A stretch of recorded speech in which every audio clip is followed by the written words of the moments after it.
Hey, what is good, up-to-date squad, and welcome back to another video. So now week 1 of the NFL free agency is in the book, and we're halfway through week 2. So I'm going to give you my thoughts on a team that I believe had the best free agency so far. And I'm also going to give you 2 teams who I believe did horrible. Stay tuned. Pulling out the coupe at the lot.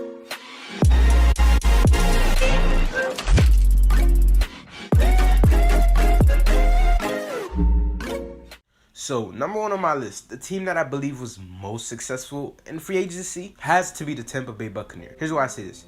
For starters, they acquired Tom Brady, which is by far the biggest signing any team has made this free agency period. Although Tom Brady is 42, but he still got some gas left in the tank. With guys like Mike Evans and Chris Godwin, Tom Brady is going to have some really good weapons. Also, they kept many starters from the defense from last year. Players such as linebacker Shaquille Barrett, who had 45 solo tackles to go with 19.5 sacks, 6 forced fumbles, and 1 interception. They also addressed key spots by re-signing inside linebacker Kevin Mintier, D-tackle Raheem Nunez, and safety Andrew Adams, who were key contributors to the defense last year. The Bucs are doing pretty much everything they can to potentially make it to the Super Bowl this year. Now, I'm not going to hop on the bandwagon like everybody did with the Browns last year, but I'm going to say that it is very likely that we might see the Buccaneers in the playoffs and maybe even the Super Bowl. So they're definitely a team we should keep an eye out for.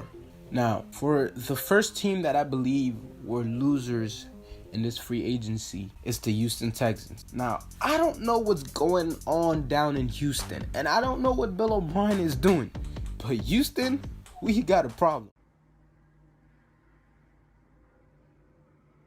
Boy, if you don't get The Houston Texans. Nah, forget that. Bill O'Brien traded DeAndre Hopkins for David Johnson, a running back that rushed for only 345 yards and 2 touchdowns last season. Now keep in mind, Lamar Jackson, who is a quarterback, rushed for 2 times that amount. He rushed for 695 yards last season. This is 2 times more than David Johnson. Probably not, but not bad for a running back. So they pretty much gave away their best wide receiver, DeAndre Hopkins, who is one of the best wide receiver in the NFL. They pretty much gave him away for nothing. Now, if I was Deshaun Watson, let's believe I would be begging Bill O'Brien to trade me at this point, because I really don't know what they're doing. I'm sorry, but Bill O'Brien needs to get drug tested, bro, because something is not right. Now, as bad as the Texans are doing in the offseason, I believe that the Patriots are having a hard time. For starters, they lost their starting quarterback, Tom Brady. They also lost a lot of players like Calvin Noy, Jamie Collins, Eldon Roberts. So from my perspective, I feel like their defense even got worse. But I feel like they can still catch a break because there are rumors that the Patriots are trying to get Deshaun Watson. Now, knowing Bill O'Brien and knowing his past and the things that he does, I would actually not be surprised if the Patriots somehow landed Deshaun Watson and the Texans would get pretty much nothing in return. I would not be surprised at all if that were to happen. But at the same time, I highly doubt it. I don't think it will happen, but I wouldn't be surprised if it did happen. On Twitter, Deshaun Watson posted saying, "I don't know how I'm making out of here clean. Can't even keep track of who plays for the other team. Iconic duos rip and split at the seam." Now, if you never heard these words before, these are lyrics from one of Drake's songs called Emotionless.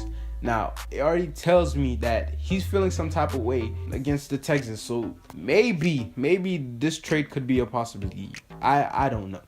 But we'll just have to sit and watch how things turn out.